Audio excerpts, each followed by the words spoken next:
Hey everyone, this is Michael again, and welcome to the Friday Night Smackdown review.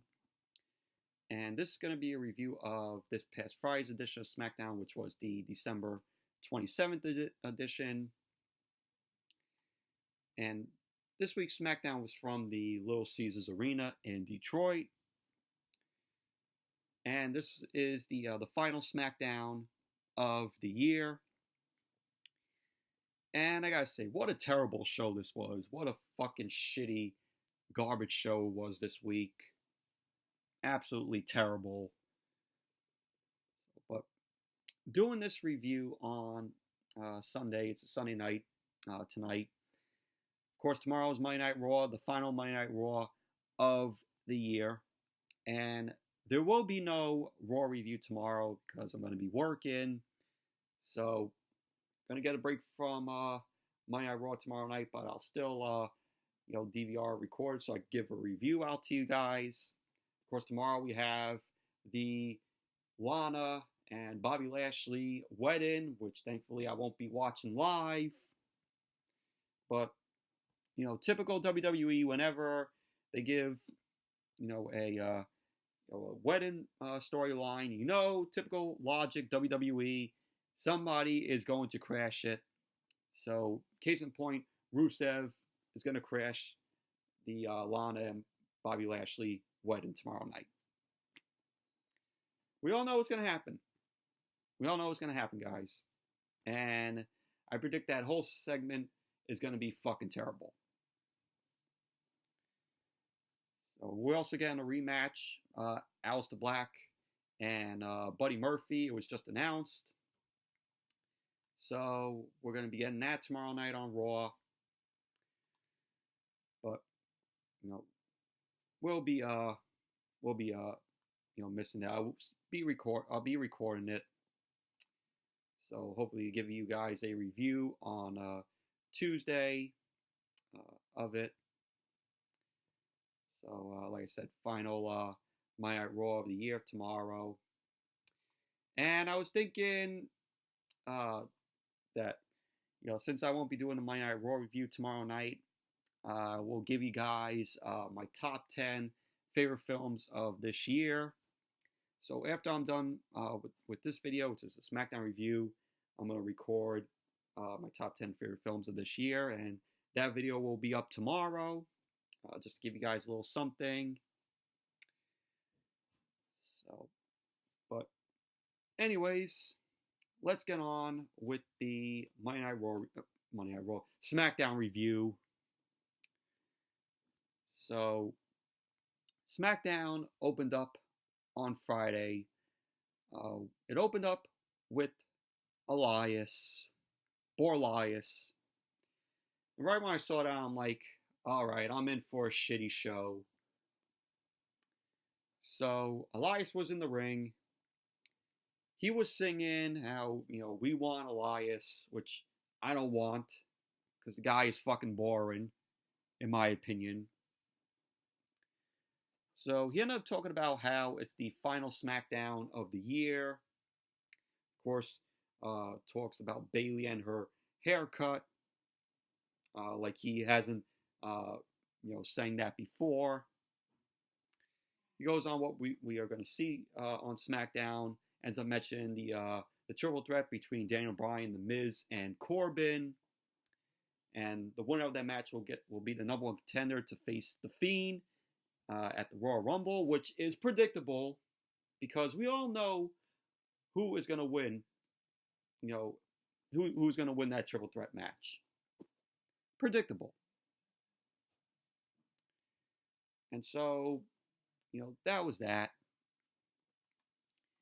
Then the SmackDown intro came on, Pyro, which we haven't seen in maybe 3 weeks. Because when I went to SmackDown last week, there was no intro, there was no Pyro. It just went right into Daniel Bryan coming out. So, but SmackDown right here, it started off with the which was supposed to be the triple threat match. Daniel Bryan, The Miz, and King Corbin, King Borin.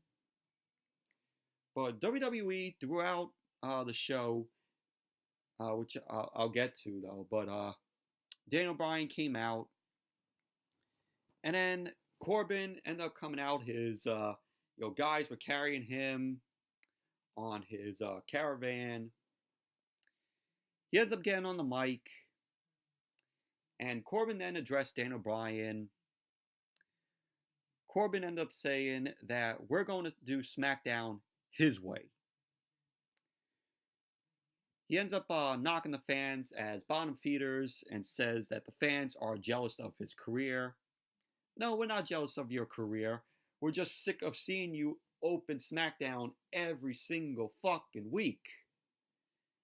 The guy has go away heat. If you saw my vlog when I went to SmackDown last week, I was shouting, go away, go away. Because Corbin deserves that go away heat. Because every week, he starts off SmackDown. And nobody wants to see him. So, Corbin ended up going on to say, and he says Daniel Bryan and The Miz are both bad fathers. He ended up saying to Daniel Bryan that he should just step aside, that Daniel Bryan should just step aside. Corbin ended up saying that he deserves the next title shot because he's defeated Roman twice since he returned, something no one else has done. So Corbin ends up saying and ranting about how he's the only one who could beat The Fiend. So the fans were booing, and Corbin was, ranting, and then Roman Reigns music hits. So Corbin, servants there carrying him out on that caravan, were freaking out. They end up dropping Corbin off the caravan. Corbin went flying off of it, which I fucking laughed. I laughed at. Then Corbin was, looking for, Roman to see if Roman would come out from the stage, but camera turns. Roman is behind Corbin, and then Roman ends up unleashing on Corbin, beats Corbin around ringside. Roman ended up calling for the spear, at ringside. He was waiting for Corbin to get up. And then we see, referees and officials run down, and they end up calming Roman down a bit. Corbin then retreated into the crowd, and Reigns and Roman end up standing tall, and that's what happened. So we didn't get the triple threat at the beginning of the show, and WWE was playing this off all night. Are we going to have the triple threat?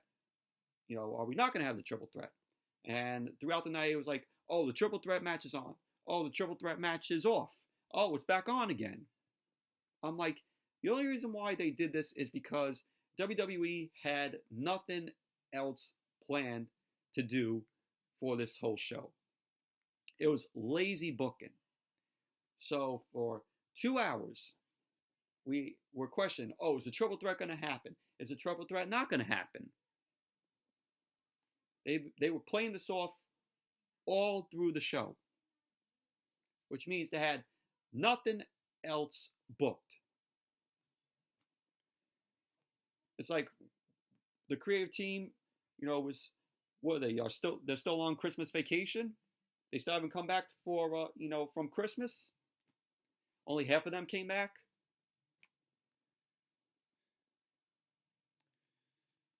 So then we saw Corbin. He was yelling at one of the producers, yelling at one of the referees. Corbin was mentioning about how the triple threat should be postponed tonight. So this is what WWE was doing.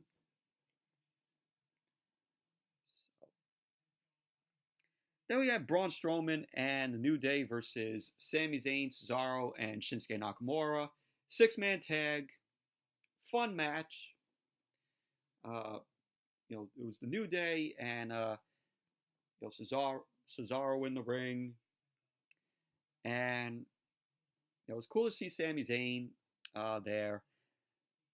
Braun Strowman, wait until I tell you what happened post-match, because what happened post-match was fucking embarrassing. And when I saw that out, my reaction was just... That was my reaction when I saw what happened post-match. So, Braun Strowman wins the match along with the New Day. Braun Strowman and New Day win. Strowman lays a power slam to Shinsuke Nakamura. So there you go. Braun Strowman and New Day end up winning the match. Post-match, Kofi ends up getting on the mic. And we heard Sami Zayn, he was shouting. He was like, oh, they cheated. They cheated. So, as Sami was going on that tirade after the match, Kofi takes the mic, calls for Braun Strowman's music to be cut. So, Kofi says, we all know about Strowman's hands, but he also has a great set of hips we don't know about. So, Big E ended up saying that it's time for the fans to get this dance now. So, New Day ends up trying to get Braun Strowman to dance. So, New Day's music ends up hitting. Braun shoves Big E to the center, shoves Kofi to the center. So, Strowman was in the center of the ring. So, then Strowman, like I said, he was standing in the middle of the ring. Chants were starting up saying, get these hips. Strowman looks out at the crowd and Strowman ends up dancing. Strowman ends up fucking dancing. I am not shitting you guys. The guy was dancing, making a fool out of himself. It was embarrassing. Embarrassing. And he's supposed to be called the monster among men. Remember when they built Braun Strowman to be, this monster, starts attacking his opponents, and they messed him up when they turned him heel at just for WWE, to do it for Roman when Strowman was going against Roman Reigns. Right from there, Strowman, I don't know. I don't know what, WWE, fucking Strowman dancing, embarrassing. And this guy's supposed to be it's called the monster among men. God. I can't believe it. I can't believe it. Horrible. Terrible. Sorry about that, but I was saying, Braun Strowman dancing, terrible. And the Detroit crowd was loving this. Like, what the fuck?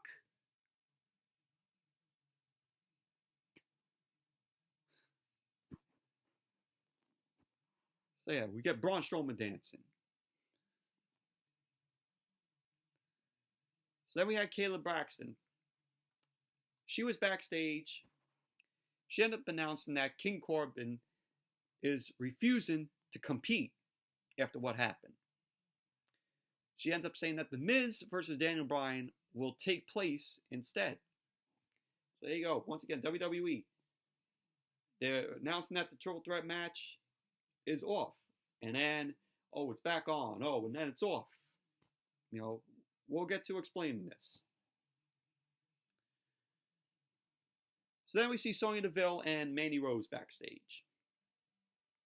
Mandy Rose ended up reminding Sonya Deville that she had a match coming up. Sonya ended up asking if Mandy expects her support tonight when Mandy wasn't there for a loss to Carmella last week. which last week when I was there, uh, Mandy Rose didn't come out when Sonya Deville had the match against Carmella. So Mandy ends up reminding Sonya that she was covered in Otis's sweat last week after Otis ended up hugging her, because of the Secret Santa gift. So Sonya ended up appearing to be on the same page with Mandy, but she ended up saying to Mandy that she has some autographs to deliver first. So Mandy ends up turning to leave. She ends up running into Otis. And Otis is shown with a fruitcake in his hands. He gives it to Mandy, saying that he is sorry for getting sweat all over her last week. Otis ended up saying that his mother saw the kiss and hug last week. So Otis's mom made the cake for Mandy. And Mandy ends up receiving the cake. She doesn't look, interested in anything else. And Otis seems like, he wants to say something or hug Mandy. But Mandy ended up saying that she has a match and that she will see Otis later. And so Mandy ended up walking off. Now I gotta say, I am liking this Otis and Mandy, storyline here that they're doing. It is a lot better than what we're seeing on Monday Night Raw with Lana and Bobby Lashley, along with Rusev. The reason why this storyline with Otis and Mandy I like is because everyone loves Otis. I'm a fan of Otis. I'm a fan of Heavy Machinery with him and Tucker Knight. It's got us interested because we all love Otis. He's entertaining. And he's great in the ring along with Tucker Knight. So, but that was that. Then we had Carmella versus Mandy Rose. Short match. Carmella ended up winning with a super kick to Mandy Rose. Sonya Deville didn't come out. So Carmella ended up winning. Moving on. We had a promo for Sheamus. They've been doing these Sheamus promos, hyping up his return to SmackDown. So Sheamus ended up going on to say about the state of SmackDown, about how he left SmackDown with men who could never be worthy of being champion or worthy of facing him. He wanted to say he left 9 months ago, but he's back and ready to break down the door on a whole new SmackDown. So I am looking forward to Sheamus' return. Sucks that Cesaro is with Nakamura and Sami Zayn. I hope that they get Cesaro away from Sami and Nakamura and put him back with Sheamus, because we need tag teams here, because the whole tag team division on both Raw and SmackDown are garbage. I mean, what other tag team, is there? You had Dolph Ziggler and Robert Roode put together a tag team. Now we have this tag team with Mustafa Ali and Chad Gable just thrown together.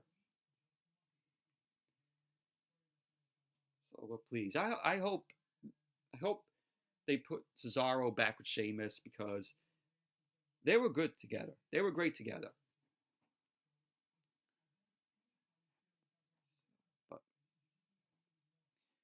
then we had Daniel Bryan versus The Miz, which and the match ended in a double disqualification because Corbin's guards end up attacking Daniel Bryan and The Miz. So this made out to be that WWE is now going forward with the triple threat. Like I said, they've been tossing this around throughout the whole show. Oh, like I said, the triple threat match is on. Oh, the triple threat match is off. Oh, it's back on again. This was lazy creative. Lazy WWE creative, because they had nothing else planned for this show. So they had to drag this whole thing out with the triple threat. So Corbin's guards end up attacking Daniel Bryan and The Miz. Daniel Bryan and The Miz went to fight back, took out the guards. Then we went to the back. We had Kayla Braxton interviewing Corbin. And they were in gorilla position in the back. Corbin has more guards with him. Kayla Braxton ended up asking what that was. Corbin ended up telling Kayla Braxton that it was justice. And Corbin says he blames everything on Roman Reigns.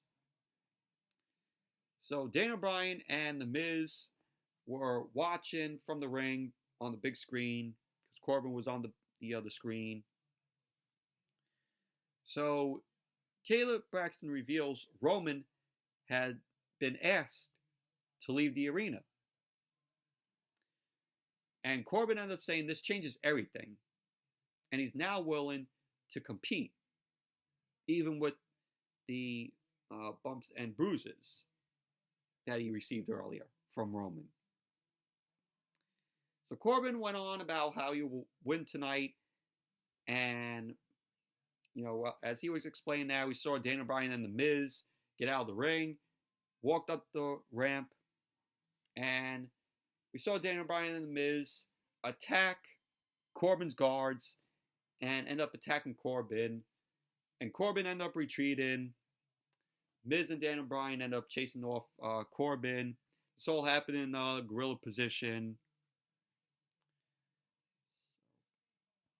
So that was that. So right from there, triple threat match was back on again. And it was the main event. So that was what happened. We had a moment of bliss, a moment of shit return. So Alexa Bliss came out.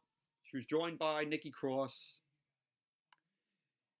Alexa ends up welcoming us to a moment of shit, or a moment of bliss. So Nikki Cross introduced their guest for that night, for SmackDown. And their guest was Lacey Evans. So Lacey Evans came out. Alexa ends up welcoming Lacey Evans. Lacey Evans ends up thanking Alexa. And Alexa ends up bringing up Lacey's recent troubles with Sasha Banks and Bayley, which Bayley is now the longest, SmackDown Women's Champion. She ended up beating out Becky Lynch. 216 days that Bayley has held the SmackDown Women's Championship. So I guess today, since it's Sunday, it's now 218 days that Bayley has held the title, beating out Becky Lynch. So, Alexa ends up mentioning that to Lacey Evans, with Lacey's troubles with Sasha and Bayley, and how Sasha taunted Lacey Evans' daughter last week. And Alexa ends up showing a replay of what happened on SmackDown last week, where Lacey Evans' daughter was sitting in the front row, Her husband was there, which, I saw that go down live because I was there. And Lacey, after the replay, after the video was over, Lacey went on to say that she's proud of her kid, of her daughter, because she's a fighter, because her daughter is a fighter, like her mother. She says Sasha crossed a line that you don't cross. Lacey says her daughter is the most important person to her, and she snapped last week when she heard her daughter cry out for her. Lacey ended up going on to say that she speaks for other parents, where she says, you just don't mess with a child. So Lacey went on to say that there's nothing in this world she wouldn't do to stop someone who comes in between she and her baby. And Sasha put herself there. Lacey ended up saying that Sasha would not have walked out of the arena last week if people didn't pull her off. And Lacey went on to say that she's thankful that Alexa invited her on her show tonight. But she knows what happens on these shows. And she said that she's not going to turn her back so two nasties can attack her. She ended up saying that she knows Sasha and Bayley are in the arena. So she's going to excuse herself and head to the ring so that she can fight. So Lacey ended up dropping the mic, ended up coming to the ring because it was going to be Sasha and Bayley versus Lacey Evans and Dana Brooke. Sorry about that again, but I was saying it was going to be Sasha and Bayley versus Dana Brooke and Lacey Evans. So Lacey was in the ring, and Dana Brooke was on her way out. And we see Sasha and Bayley appear. They were holding Dana by her hair. So Sasha is on the mic. Sasha ended up saying that Lacey Evans might be a great mother, but she's a terrible tag team partner. So Sasha ends up dropping the mic. Her and Bayley start double teaming on Dana Brooke on the stage. And Dana ends up fighting back. Lacey ends up rushing up the ramp and gets in on the brawl, attacks Sasha, attacks Bayley. Referees come out, keep them separated on the ramp. So SmackDown then went to commercial. Then when SmackDown came back from commercial, the match got underway, which the match was very meh, in my opinion. It was boring. It was a boring match. Of course, Dana Brooke, she does that cartwheel into an elbow. I'm like, that's a wrestling move? That's a wrestling move.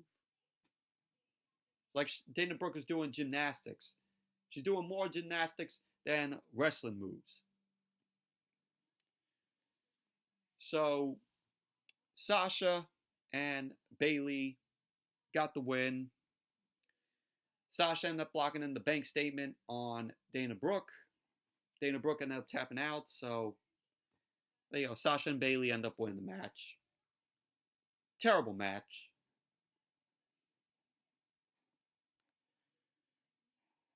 So then we saw Dolph Ziggler and Mandy Rose. They were backstage. And Dolph Ziggler is going to be taking on Roman on Tuesday because apparently on the New Year's Eve show on Fox, I think it's going to be hosted by, Steve Harvey, or Steve Harvey's New Year's Eve, I think it is. So, yeah, it's going to be hosted by Steve Harvey, But apparently they advertised a match between Roman Reigns and Dolph Ziggler. Throwaway match just for that New Year's Eve for the New Year's Eve show. So just wanted to mention that if anybody cares, but I guess nobody gives a shit because they're not gonna just watch that on New Year's Eve and then just click the channel.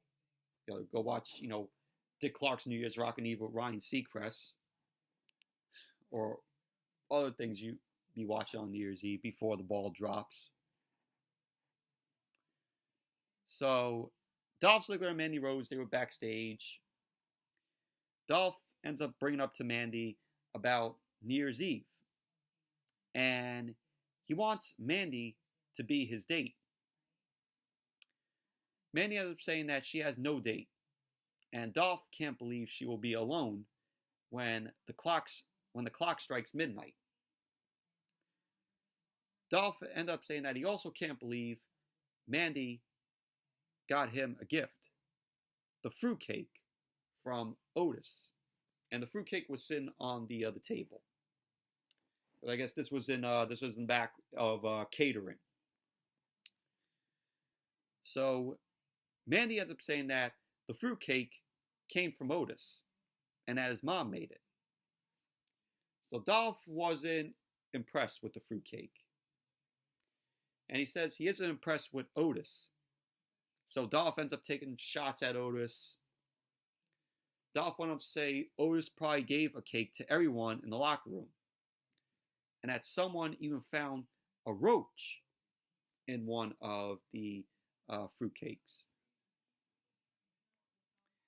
And Dolph ends up saying Otis can't possibly know anything about a woman like Mandy Rose. So Dolph ends up putting the cake on the ground. He's wearing these nice Jordans, and he stomps all over the cake, destroying the cake. I'm like, what a waste of Jordans that Dolph is wearing. Those were great. Those were good-looking Jordans that he was wearing. Like, how stupid! How stupid you do that? You ruin your Jordans. So then we see Corbin ends up walking up and that he needs to speak with Dolph. So he ends up dragging Dolph away from Mandy. And that was that. But what a waste of fruitcake. And what a way to destroy Jordan sneakers.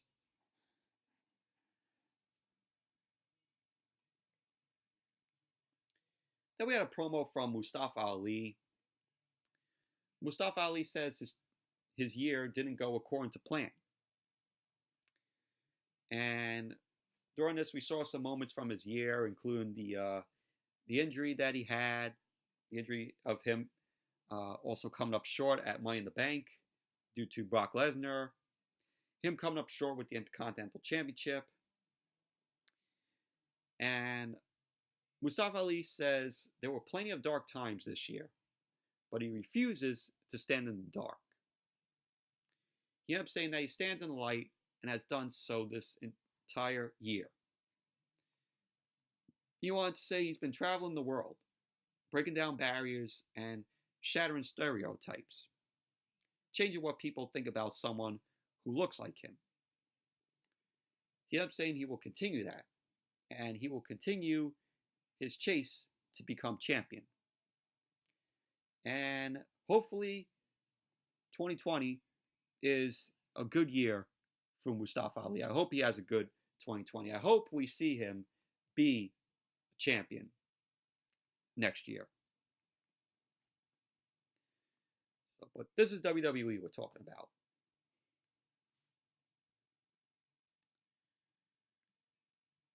So then after that, we saw Otis. Otis was backstage. He was walking. He didn't look too happy. And fans were chanting his name. We heard Otis chants.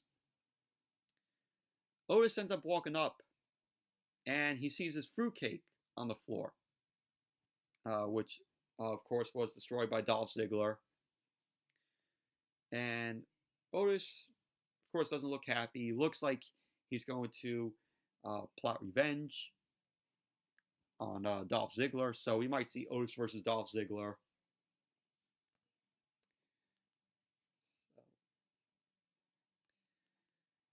Then we had the main event, the triple threat match. So it was back on again. Daniel Bryan versus The Miz and Corbin, triple threat match. Whoever wins will get to be the number one contender to face The Fiend at the Royal Rumble for the Universal Championship. And the match itself, it was a decent match. Not a great match by any means, though. And, it was The Miz and Daniel Bryan working on Corbin as the match began. They were working on Corbin in the corner. They end up doing the yes kicks on Corbin against the barricade. Corbin ended up rolling to the floor for a breather. The Miz ended up rolling up Daniel Bryan. Daniel Bryan ended up kicking out. So we had Daniel Bryan and The Miz end up facing off. And there was a point in the match where Dolph Ziggler came out. And Dolph ended up running into to super kick Daniel Bryan. Referee couldn't do anything because, of course, the triple threat match has no disqualifications. So Dolph ended up trying to make Corbin pin Daniel Bryan. Dolph ended up putting Corbin on top of Daniel Bryan. Roman ended up making the save, pulls Corbin out of the ring. Roman ended up sending Corbin into the ring post, face first into the ring post. Roman ended up laying a Superman punch to Dolph at ringside. Roman then sent Corbin over the barricade into the crowd, ended up hitting a clothesline. And then we saw, in the end, Daniel Bryan wins the match, ends up locking in the label lock on The Miz. So The Miz end up tapping. So, of course, Daniel Bryan wins the match. He gets to face The Fiend at the Royal Rumble and be he's the number one contender for the Universal Championship. Predictable. Absolutely predictable. This match, this triple threat should have not been needed because we all knew Daniel Bryan was going to face The Fiend at the Royal Rumble for the Universal Championship. Absolutely pointless if you think about it. Absolutely pointless of this match that WWE made this match. Absolutely pointless. Because we all knew Daniel Bryan was going to face The Fiend. Why did WWE put this triple threat together? I have no fucking idea. It was just basically thrown together. Oh, so we got to have The Miz and we got to have Corbin. We all knew Daniel Bryan was going to win this match. We all knew the outcome.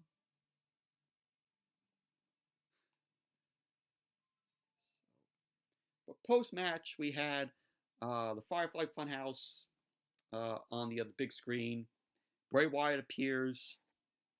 Bray Wyatt ended up congratulating Daniel Bryan. He says Daniel Bryan is about to have so much fun. But Bray Wyatt isn't sure if he is done with Daniel Bryan. Because he, of course, the Fiend, doesn't forget. So Bray Wyatt asks if Daniel Bryan is now willing to do what it takes. And if Daniel Bryan's willing to let him in. And so the screen goes black. Firefly Funhouse segment ends. And Daniel Bryan was still in the ring. And Bryan was leading a yes chant with the crowd. And pretty much that's how SmackDown went off the air. That's how SmackDown ended. But terrible show, garbage show SmackDown was this week.